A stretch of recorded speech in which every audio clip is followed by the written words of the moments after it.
Sans plus tarder, on va passer à la cinquième partie de notre étude. Si je ne me trompe pas, on est déjà à la cinquième partie, hein, rassurez-moi. C'est bien ça. J'ai bien compté. Euh, et là, on va approfondir. On a parlé déjà un petit peu de ce qui se passe dans le Nouveau Testament au niveau du royaume de Dieu, mais là, je souhaite approfondir bien davantage. On va les creuser un peu plus.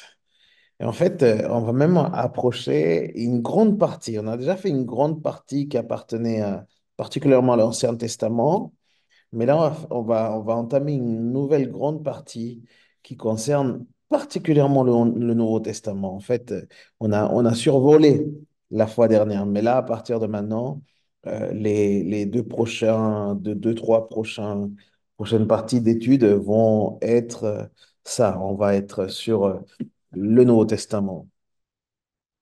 Et toujours cette remarque, hein, qu'on se faisait au début, quand on lit une histoire compliquée, on peut facilement se perdre dans de nombreux détails de l'histoire. Pour éviter ce problème, c'est peut-être utile, par exemple, d'identifier les éléments les plus importants de l'histoire et de s'y référer régulièrement. Quand on garde à l'esprit ces éléments importants, on peut comprendre plus facilement ensuite comment les détails s'inscrivent dans un ensemble de récits. Et de façon similaire, cette réalité s'applique aussi dans notre compréhension de la théologie du Nouveau Testament. En fait, quand on commence à creuser les Écritures, on découvre tellement de détails qu'on peut facilement être désorienté. Et donc, il est important d'identifier avec soin les principaux éléments du Nouveau Testament pour pouvoir ensuite s'y référer régulièrement. C'est donc, ceci est la deuxième partie de cette grande étude de Royaume et Alliance, mais particulièrement dans le Nouveau Testament. Dans cette grande partie, nous allons considérer un des enseignements les plus importants finalement du Nouveau Testament qui concerne donc le royaume de Dieu. Comme on va le voir, ce thème du royaume de Dieu occupe une place tellement importante dans le Nouveau Testament qu'on peut dire sans exagérer que la théologie du Nouveau Testament, c'est la théologie du royaume. Autrement dit, tout, tout ce que les auteurs du Nouveau Testament ont écrit a pour objet, d'une façon ou d'une autre, d'annoncer l'avancement du royaume de Dieu. Alors, du coup, on va examiner la place importante qu'occupe le royaume de Dieu dans la théologie du Nouveau Testament sous deux angles importants. D'abord, on va réfléchir à ce que les auteurs du Nouveau Testament appellent la bonne nouvelle, donc l'évangile du royaume. Et ensuite, on verra aussi la façon dont la venue du royaume a influencé ce qui est écrit. Ces deux sujets vont nous aider à voir la doctrine du royaume de Dieu à voir que la doctrine du royaume de Dieu sous-tend tous les aspects du Nouveau Testament. Du coup, on va commencer par ce qu'on appelle la bonne nouvelle. Tous ceux qui connaissent un peu le Nouveau Testament savent que la théologie du Nouveau Testament est très complexe.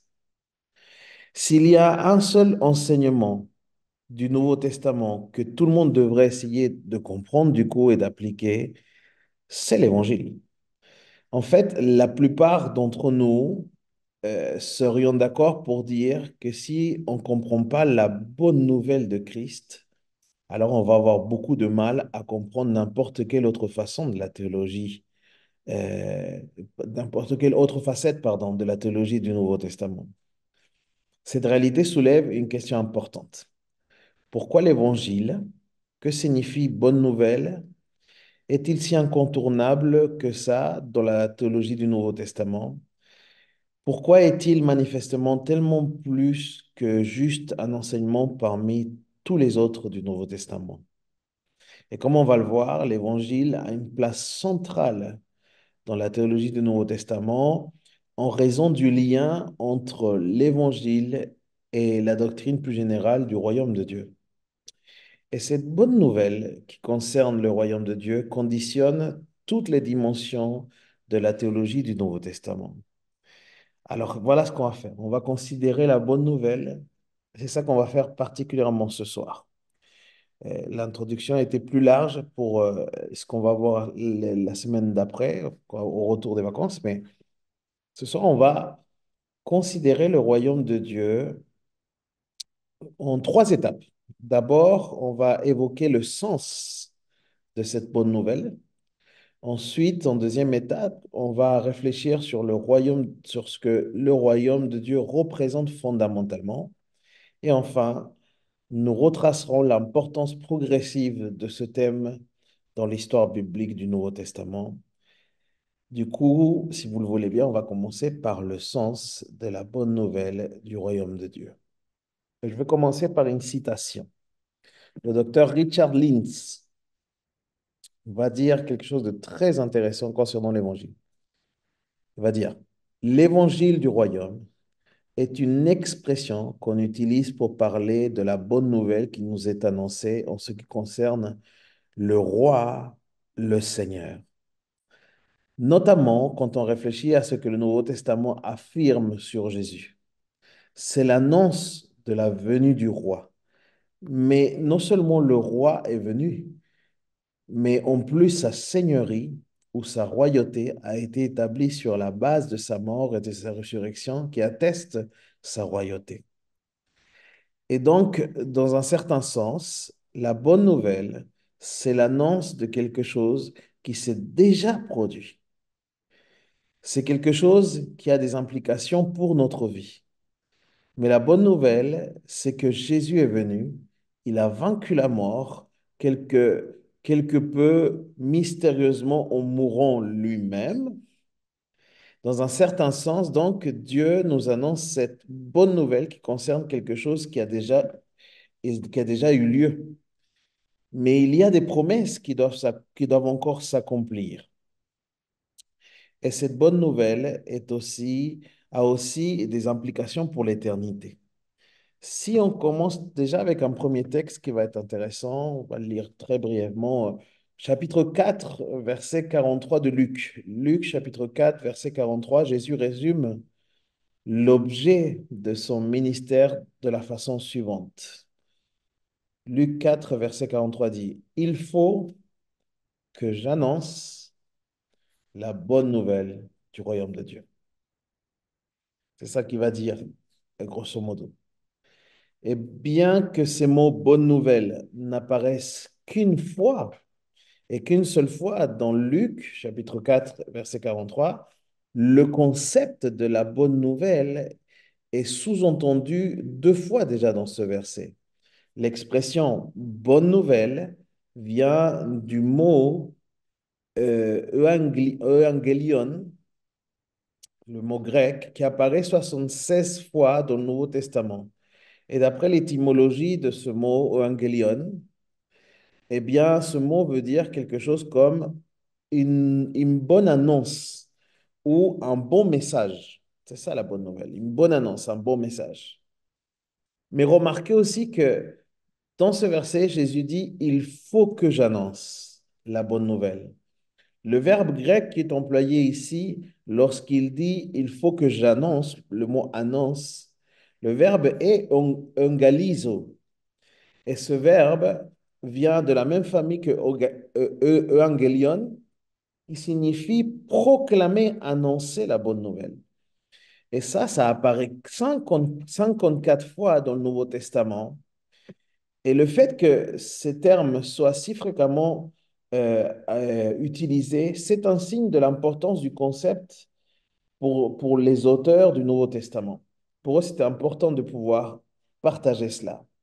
Beaucoup de chrétiens évangéliques aujourd'hui pensent que la bonne nouvelle ou l'évangile est une explication des étapes à suivre pour qu'une personne puisse recevoir le salut en Christ. Mais ce n'est pas ça que Jésus voulait dire en employant ce terme. Bien sûr, il est important de toujours être prêt à expliquer aux gens comment ils peuvent devenir des disciples de Christ. Mais dans les Écritures, la bonne nouvelle désigne quelque chose de beaucoup plus important encore. Comme on va le voir Plutôt que de pointer vers le salut d'un individu ou d'une population, l'évangile est la bonne nouvelle qui annonce la victoire du royaume de Dieu. C'est ça, en fait. Pour mieux comprendre cette idée, il faut se rendre compte que les auteurs du Nouveau Testament empruntent cette expression proclamer la bonne nouvelle à la Septante, la Septante est la traduction grecque de l'Ancien Testament, hein. La Septante emploie ce verbe, euangelisio, euh, que nous avons mentionné plus haut environ 20 fois. Ce mot, euh, servant à traduire en hébreu un autre mot qui, en fait, c'est le mot bazar, B-A-S-A-R. Et ce mot signifie porter une annonce ou une bonne nouvelle. Mais des passages comme 1 Samuel chapitre 31 verset 9 ou 2 Samuel chapitre 18 verset 19 nous montrent que lorsque ces expressions étaient employées en rapport avec des rois et des royaumes, ils désignaient la bonne nouvelle de la victoire dans la bataille. Et ça, c'est très, très intéressant. Cette remarque est importante car la bonne nouvelle du Nouveau Testament est très souvent associée à la victoire du royaume de Dieu. En fait, quand Jésus dit dans Luc chapitre 4, verset 43, il faut que j'annonce la bonne nouvelle du royaume, on peut aussi traduire cette phrase de cette manière. Il faut que j'annonce la bonne nouvelle de la victoire du royaume de Dieu. Quand le Nouveau Testament fait référence à la bonne nouvelle de la victoire du royaume de Dieu, cela renvoie à un genre de victoire très particulier, comme on le verra un peu plus loin dans cette étude. Donc, même si de prime abord, cela peut nous paraître un peu bizarre, il est important de reconnaître qu'à la base, le concept de la bonne nouvelle ou d'évangile dans le Nouveau Testament, c'est la bonne nouvelle de la victoire du royaume de Dieu. Et c'est ça, en fait, le sens. C'est ça qu'on vient de voir. On vient voir le sens. C'était cette annonce de la victoire. Maintenant, je propose de qu'on puisse voir maintenant euh, ce que le royaume représente fondamentalement, en tout cas au regard du Nouveau Testament. Le royaume de Dieu est associé spécifiquement à l'évangile au moins 7 fois dans le Nouveau Testament. On retrouve l'expression, comme on disait, la bonne nouvelle du royaume, avec quelques petites variations.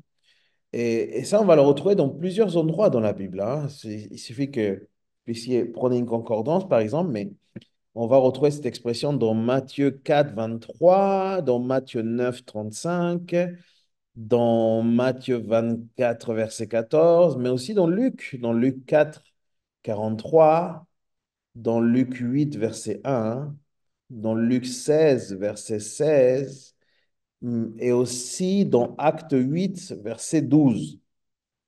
Ce motif récurrent montre qu'il est important de le lier, de lier à l'évangile, c'est-à-dire ce message de victoire au royaume de Dieu est lié justement et ensemble, va toujours ensemble. C'est toujours l'évangile du royaume de Dieu, c'est-à-dire la bonne nouvelle du royaume de Dieu. Mais pour comprendre cela, ce que cela veut dire, il faut d'abord comprendre ce que Jésus et ses disciples veulent dire quand ils parlent du royaume de Dieu. Et là, je vais sortir une autre citation très intéressante d'un autre docteur qui s'appelle Constantine R. Campbell. Euh, et il va le dire d'une manière très à droite, je trouve. Il va dire ceci. Le royaume de Dieu, c'est le règne de Dieu sur le peuple de Dieu dans le pays de Dieu. Je vais le répéter. Le royaume de Dieu, c'est le règne de Dieu sur le peuple de Dieu et dans le pays de Dieu. C'est ce qu'on voit dès le début dans la Bible, dans Genèse chapitre 1 et 2, où le peuple de Dieu, composé alors d'Adam et Ève, sont en relation avec Dieu, qui règne, et ils sont dans le pays de Dieu, qui est le jardin d'Éden. Ensuite, à cause du péché, tout cela est gâché, mais Dieu reconstitue son royaume d'abord au travers d'Abraham, puis à travers la descendance, tout ce qu'on a vu ensemble, hein, et enfin à travers Moïse et le peuple d'Israël après l'Exode. C'est le règne de Dieu sur le peuple de Dieu et en fin de compte, le pays de Dieu, qui sera le pays de Canaan. Mais cette trajectoire, nous la voyons s'accomplir de manière plus parfaite encore avec la venue de Christ. Et nous voyons que Dieu règne par Christ, son roi, le roi qu'il a choisi. Et le peuple de Dieu est composé de juifs et de non-juifs, de gens de toute nation, de toute tribu, de toute langue, et ça, c'est le pays de Dieu. C'est la nouvelle Jérusalem, notre demeure céleste, plutôt qu'un lieu géographique. En fait, c'est vraiment l'ensemble de ceux qui confessent Christ comme sauveur, de ceux qui mettent leur foi en Christ. Donc, dans le Nouveau Testament, nous voyons que le royaume de Dieu existe maintenant à travers le règne de Christ sur son peuple composé de toute tribu, de toute nation, de toute langue, qui sont dispersés dans le monde entier et qui ne sont pas réunis dans un seul emplacement géographique, mais qui sont citoyens du ciel, notre demeure céleste. Mais le Nouveau Testament nous donne aussi un aperçu de ce que le royaume de Dieu sera lorsque Jésus reviendra. Et même si son royaume est pour le moment quelque peu caché dans le monde, il sera clairement manifesté lorsque Christ reviendra. Tout genou fléchira, toute langue confessera que Jésus-Christ est Seigneur, et alors Dieu régnera pleinement au travers de son roi Christ sur son peuple que nous connaissons, pardon, son roi Christ sur nous, son peuple qui connaissons Dieu personnellement et qui l'appelons notre Père. Et ce règne sera exercé dans la nouvelle Jérusalem. Encore une fois, le royaume de Dieu, c'est le règne de Dieu sur le peuple de Dieu dans le pays de Dieu. Quand l'Écriture évoque le royaume de Dieu, donc, si j'ai fini la citation, hein, quand l'Écriture évoque le royaume de Dieu, elle en parle principalement de deux manières. D'une part, le concept de royaume de Dieu désigne souvent la souveraineté inébranlable, c'est-à-dire le règne permettant à Dieu le règne permanent de Dieu sur toute la création. Mais d'autre part, il y a parfois l'idée d'un royaume en progression. C'est-à-dire le fait que Dieu déploie progressivement son règne au fil de l'histoire des hommes. Alors commençons par examiner cette idée d'une souveraineté inébranlable, si vous le voulez bien. Il y a des passages dans l'Ancien Testament, comme dans 1 Chronique chapitre 29, verset 11, mais aussi dans le Nouveau Testament, dans 1 Timothée chapitre 6, verset 15, qui parle de la création tout entière comme étant le royaume de Dieu. Puisque Dieu a toujours régné et régnera toujours sur tout ce qu'il a créé, il ne faut pas oublier que l'Écriture parle de la souveraineté de Dieu comme s'exerçant à deux niveaux, aussi bien au ciel que sur la terre. Dieu est souverain dans le ciel, mais Dieu est souverain aussi sur la terre. Pour ce qui est du ciel, l'Écriture mentionne le règne de Dieu dans des passages comme 1 Roi 8, verset 27. Dans ce verset, le roi Salomon dit clairement, les cieux et les cieux des cieux, donc là il parle de ce royaume qui est exercé, en tant que réalité créée, ne peuvent contenir Dieu. C'est ça qui est dit. Pourtant, Dieu consent à s'abaisser pour se révéler aux créatures qui s'y trouvent. Il y a des passages comme Ésaïe chapitre 6, verset 1, 2 Chroniques, Ésaïe chapitre 6, verset 1, 2 Chroniques aussi, chapitre 18, verset 18, Job chapitre 1, verset 6, le psaume 82, verset 1, ou encore Daniel, chapitre 7, versets 9 et 10, et aussi des passages du Nouveau Testament, comme Luc 22, verset 30 ou Apocalypse 4, verset 6, qui montrent que le ciel est comme le palais de Dieu au-dessus du monde visible et qu'il y a beaucoup de choses qui s'y passent. Étant assis sur son trône au ciel, Dieu reçoit des rapports, il écoute des prières, il délibère, il fait des projets, il fixe des décrets. Il envoie des créatures célestes faire sa volonté sur terre aussi. Parfois même, il choisit d'accorder à certains êtres humains un accès à son trône au travers de visions, et il les mandate pour les servir. Dans ce tribunal céleste, Dieu établit aussi des verdicts, il prononce des sentences à l'encontre des créatures célestes, d'êtres humains et de nations entières aussi, toujours selon sa justice et sa miséricorde. Mais par ces actes célestes, Dieu ne gouverne pas seulement son royaume céleste, il est aussi souverain ici-bas, dans une partie inférieure, pour ainsi dire, de sa création, c'est-à-dire sur la terre. Dans les Écritures, donc, le royaume de Dieu désigne souvent une souveraineté inébranlable, celle de Dieu sur la terre et celle de Dieu aussi dans le ciel, bien évidemment. Mais quand Jésus et les auteurs du Nouveau Testament parlent du royaume de Dieu sur terre, ils font aussi référence à autre chose, à ce qu'on pourrait appeler le royaume en progression. Et c'est ici-bas, sur terre, que l'on peut voir la façon dont Dieu a voulu déployer son royaume au fur et à mesure de l'histoire des hommes, comme vous vous souvenez peut-être dans les anciennes parties. Voyons maintenant cette histoire de un royaume en progression. Comme on vient de le dire, Dieu a toujours été maître souverain de sa création et il le sera toujours. Quand on parle du royaume de Dieu en progression, ça fait référence à la façon bien particulière dont Dieu révèle, déploie ou manifeste sa souveraineté sur la création au fil de l'histoire. Donc, d'une part, l'Écriture affirme bien que Dieu manifeste pleinement sa royauté au ciel, mais d'autre part, les auteurs bibliques s'attachent plus souvent à expliquer comment Dieu déploie son royaume sur la terre. Au commencement, Dieu a manifesté son règne de manière visible dans le jardin d'Éden, comme on l'a vu. Il a placé les premiers êtres humains dans ce jardin sacré. Il leur a confié comme mission d'étendre son règne visible sur toute la terre. Ils étaient censés remplir la terre et dominer sur elle en tant qu'image royale et sacerdotale de Dieu.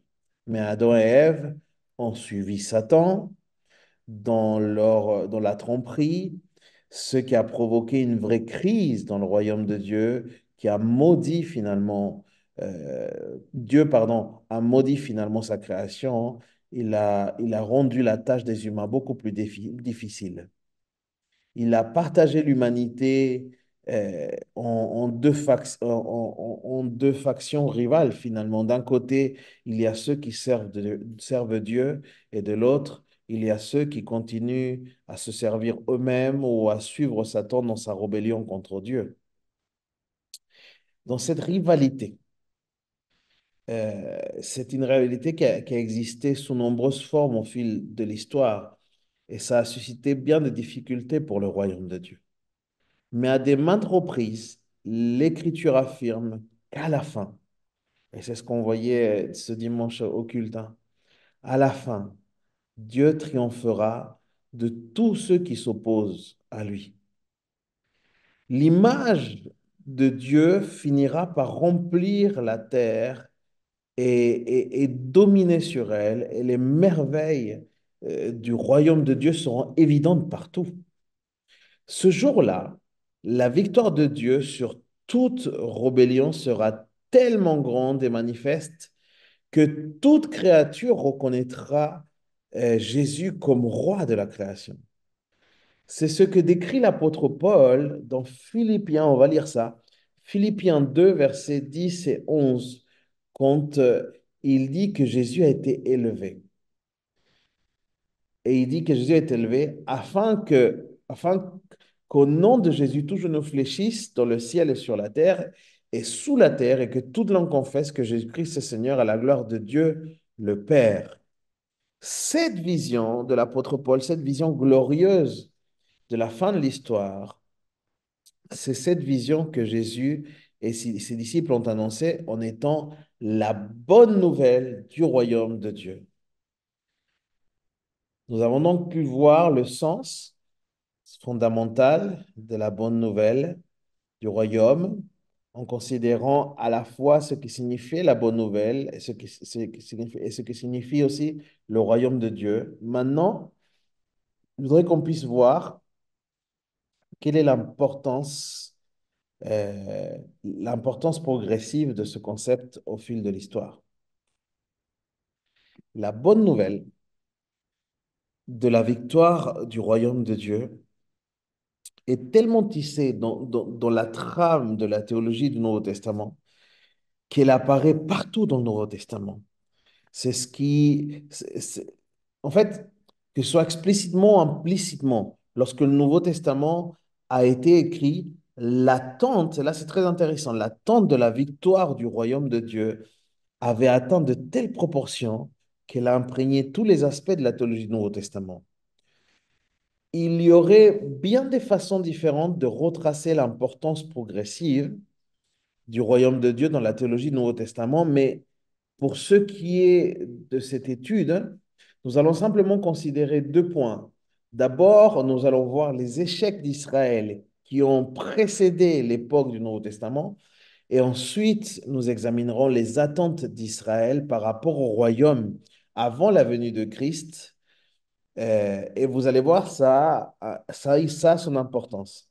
Si les mentions du royaume de Dieu et de la bonne nouvelle étaient tellement importantes avec la venue de Jésus, c'est que ça répondait à quelque chose, à une attente très particulière des Israélites. Une fois, pardon, que le péché a provoqué la malédiction de la création et du genre humain, Dieu choisit Abraham et sa descendance pour qu'ils assument par rapport au royaume de Dieu le mandat que Dieu avait donné auparavant à Adam et Ève. Vous vous souvenez?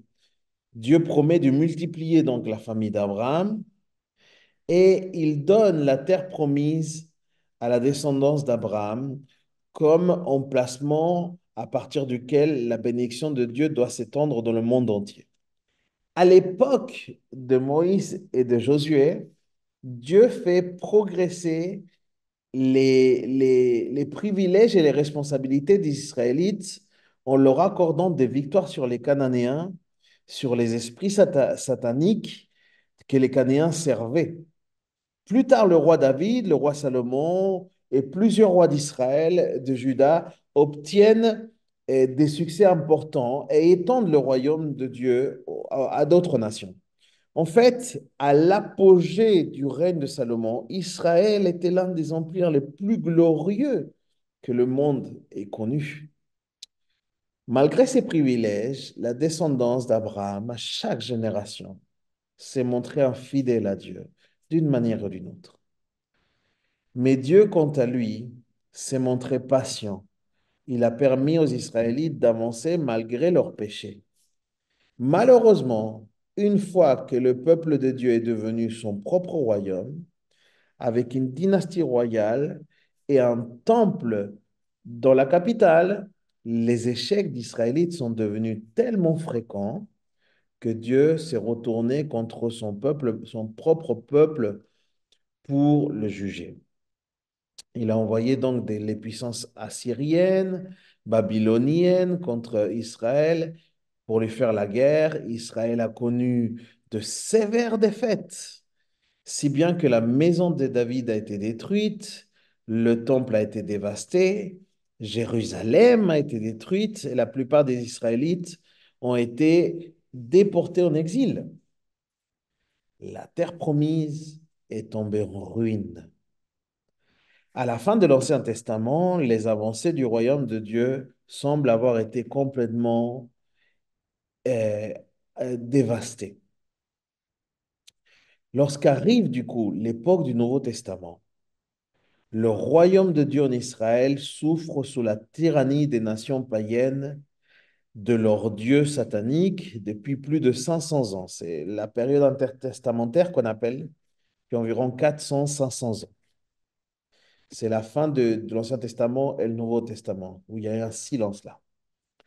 Malheureusement, cette expérience est tellement éloignée de ce que vivent ce que vivent les chrétiens aujourd'hui, que la plupart d'entre nous, nous ne voyons pas à quel point la défaite du royaume de Dieu en Israël conditionne la théologie du Nouveau Testament. Alors qu'en réalité, la soumission d'Israël au joug des nations païennes occupe énormément l'esprit des Juifs au premier siècle, et y compris les disciples de Jésus.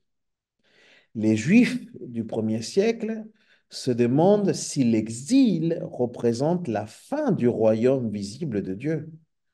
Peut-on encore espérer une bonne nouvelle du royaume de Dieu? Cet état d'esprit, c'est cet état d'esprit qui conduit les auteurs du Nouveau Testament aussi à insister sur le fait du royaume de Dieu et sur le fait que le royaume de Dieu n'avait pas disparu. Tout n'était pas perdu. Jésus de Nazareth a proclamé la bonne nouvelle de la fin de l'exil. En fait, en Christ, le royaume de Dieu, triomphant, va être établi dans le monde entier malgré les échecs d'Israël. Et c'est ça qui est intéressant. On a pu donc retracer quelque peu l'importance progressive du royaume de Dieu au travers des échecs d'Israël. Maintenant, considérons les attentes particulières euh, vis-à-vis du royaume de Dieu après l'exil. Dans l'Ancien Testament, les attentes d'Israël, je veux dire, hein. Dans l'Ancien Testament, Dieu a parlé à Israël au travers des prophètes pour avertir le peuple de l'imminence de sa défaite et de son exil. Dieu l'a fait au travers des prophètes, à cause de son infidélité. Mais dans sa miséricorde, Dieu aussi a poussé les prophètes à appeler les exilés à la repentance dans l'espoir d'une grande victoire à venir. Ces prophéties sont complexes, mais globalement, le peuple d'Israël attendait le jour où Dieu vaincra ses ennemis et délivrerait son peuple pour que celui-ci entre au bénéfice des bénédictions de son royaume glorieux qui couvrirait alors la terre. Cette attente, cette attente apparaît dans beaucoup de passages de la littérature prophétique de l'Ancien Testament. Mais pour cette leçon, pour cette partie de l'étude en tout cas, nous allons nous contenter de prendre deux versets tirés d'une prophétie bien connue d'Ésaïe 52. Regardez avec moi Ésaïe 52 au verset 7. Il est dit qu'ils sont beaux sur les montagnes, les pieds du messager de bonnes nouvelles qui publie la paix, du messager de très bonnes nouvelles qui publie le salut, qui dit à Sion, ton Dieu règne. Ce verset est important dans notre étude car il mentionne explicitement les bonnes nouvelles, la bonne nouvelle, la victoire du royaume de Dieu. Il y a aussi un parallèle important entre Ésaïe 40, verset 9 et où Ésaïe, pardon, fait une affirmation similaire. Le contexte plus large de ces deux passages montre que la bonne nouvelle a pour objet une victoire sans précédent pour le royaume de Dieu et à la fin de l'exil d'Israël.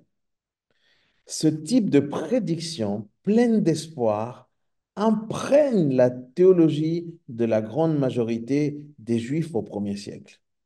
Et sans surprise, cette attente imprègne aussi la théologie du Nouveau Testament. Je vous cite maintenant le docteur Shane McDonough. Il dit, le thème de l'exil est très important dans tout le récit de l'Ancien Testament. Ce thème remonte au Jardin d'Éden, Adam et Ève, et c'est tout simplement ce qui s'est reproduit dans l'histoire d'Israël. Et donc, ce motif est quelque peu déprimant. euh, Pardon. Et donc, ce motif quelque peu déprimant qui plane constamment au-dessus du récit de l'Ancien Testament suscite naturellement l'espoir de quelque chose d'autre au-delà de l'exil. Et donc, on découvre toutes sortes de prophéties qui concernent le court terme, notamment dans Ésaïe, et qui disent que Dieu va rétablir son peuple. Mais quand on replace les choses dans le récit plus large de la création, on se rend compte que le simple retour au pays ne va pas suffire pour réparer les dégâts provoqués au commencement ou peu après le commencement. Et donc, il est assez naturel de découvrir chez les prophètes de l'Ancien Testament non seulement une aspiration envers la délivrance à court terme d'Israël, peut-être sous la conduite d'un roi particulièrement bon et compétent, mais aussi l'espoir d'une délivrance ultime pour le peuple de Dieu sous la conduite d'un roi ultime. Fin de citation. Quand on regarde d'un peu plus près Ésaïe 52, verset 7, on peut relever quatre éléments qui caractérisent les attentes d'Israël par rapport à la victoire future du royaume de Dieu. D'abord, Ésaïe dit qu'un messager va annoncer de bonnes nouvelles et même de très bonnes nouvelles à Sion. Ces deux expressions traduisent toutes les deux le verbe hébreu, le même verbe, bazar, le même verbe de la Septante là, qui traduit dans le Nouveau Testament evangelizo, pardon. Comme on l'a vu il y a peu, c'est cette terminologie qui est utilisée dans le Nouveau Testament pour désigner la bonne nouvelle de la victoire du royaume de Dieu en Christ. Ensuite, le Ésaïe, chapitre 52, verset 7, il est cité aussi dans Romains, chapitre 10, verset 15. Et dans ce passage, l'apôtre Paul dit que la prédication chrétienne accomplit cette parole d'Ésaïe où il est question que ces messagers qui proclament les bonnes nouvelles, pardon, où il est question que ces messagers qui proclament de bonnes nouvelles à la fin de l'exil d'Israël. Il y a quelque chose aussi d'intéressant. Troisièmement, c'est que Ésaïe a prédit que ces bonnes nouvelles concerneraient l'annonce de la paix et du salut. Et dans Éphésiens 6, verset 15, Paul parle de l'évangile de paix. Éphésiens chapitre 1, verset 13, lui parle de l'évangile de votre salut. Il y a une quatrième chose aussi, et c'est la dernière, c'est que la dernière proposition de ce verset résume la bonne nouvelle en proclamant ton Dieu règne. Vous voyez, c'est tout ce lien-là, ton Dieu règne. Et ce message est la base de l'évangile auquel Jésus et les auteurs du Nouveau Testament font référence lorsqu'ils parlent de la bonne nouvelle du royaume ou du règne de Dieu. Maintenant, nous avons vu comment Ésaïe, en prophétisant, a parlé des attentes d'Israël, parce que c'était ça. Les Israélites attendaient la fin de l'exil. Ils ne voulaient qu'une chose, c'était cette fin d'exil qui était une forme de condamnation qui pesait sur les Israélites. Dans Ésaïe chapitre 52, verset 7, comme on l'a dit. Mais si on regarde au verset 10 du même chapitre, dans ce verset, chapitre 52, verset 10, Ésaïe prédit deux aspects de la victoire d'Israël, deux aspects de la victoire qu'Israël, pardon, espère et attend. D'une part, Ésaïe prédit la défaite des adversaires de Dieu. Regardez, la défaite des ennemis de Dieu est mentionnée explicitement dans la première partie d'Ésaïe chapitre 52, verset 10. Là, si on dit juste la première partie, il est dit, l'Éternel découvre le bras de sa sainteté aux yeux de toutes les nations. Ici, nous voyons donc que Dieu découvre le bras de sa sainteté, c'est-à-dire son bras puissant dans la bataille pour vaincre les ennemis. C'est ça le bras découvre le bras de sa sainteté. C'est ça qu'il est en train de dire. Évidemment, tous ceux qui connaissent un peu l'Ancien Testament savent que Dieu a souvent vaincu des ennemis. Euh, Qu'est-ce qui fait que cette prédiction est si intéressante? Dans le verset d'Ésaïe, eh bien, il y a une annonce que Dieu va vaincre ses adversaires aux yeux de toutes les nations. Autrement dit, Ésaïe prédit qu'à la fin de l'exil d'Israël, Dieu va triompher de toutes ses ennemis, de toutes les nations ennemies, définitivement partout. Il va il va les dépouiller de leur puissance et les retirer de la terre et les soumettre au jugement final. Mais d'autre part aussi, la deuxième partie de Ésaïe chapitre 52, verset 10, dit que la victoire de Dieu va entraîner la délivrance du peuple de Dieu pour que le peuple puisse entrer au bénéfice des bénédictions du royaume. Voici ce qui est dit donc dans cette deuxième partie d'Ésaïe chapitre 52, verset 10. Et toutes les extrémités de la terre verront le salut de notre Dieu. Nous savons que Dieu a délivré son peuple à de maintes reprises dans l'Ancien Testament, mais dans le cas de la délivrance qui est prédite par Ésaïe dans ce passage, toutes les extrémités de la terre le verront de la même façon que la défaite des ennemis de Dieu aura une portée universelle. Cette délivrance sera aussi universelle et définitive. Dieu va délivrer son peuple et le faire entrer dans son royaume pour qu'il y connaisse pleinement la joie, l'amour, la justice, la paix, la prospérité, les délices éternelles dans sa présence glorieuse.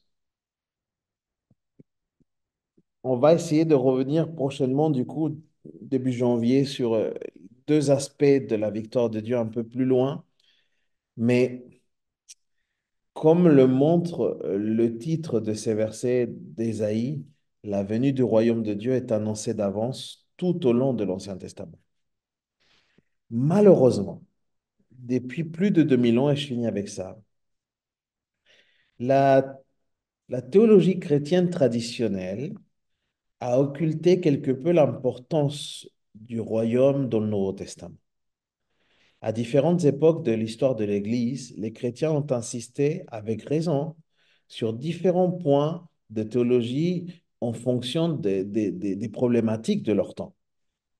Mais il ne faut jamais oublier, les amis, que lorsque le Nouveau Testament a été écrit, la situation d'échec dans laquelle se trouvait le royaume de Dieu occupait beaucoup l'esprit des premiers chrétiens. Aucune attente n'était plus importante pour eux que le triomphe du royaume de Dieu, un triomphe sans précédent qui devait venir en Christ.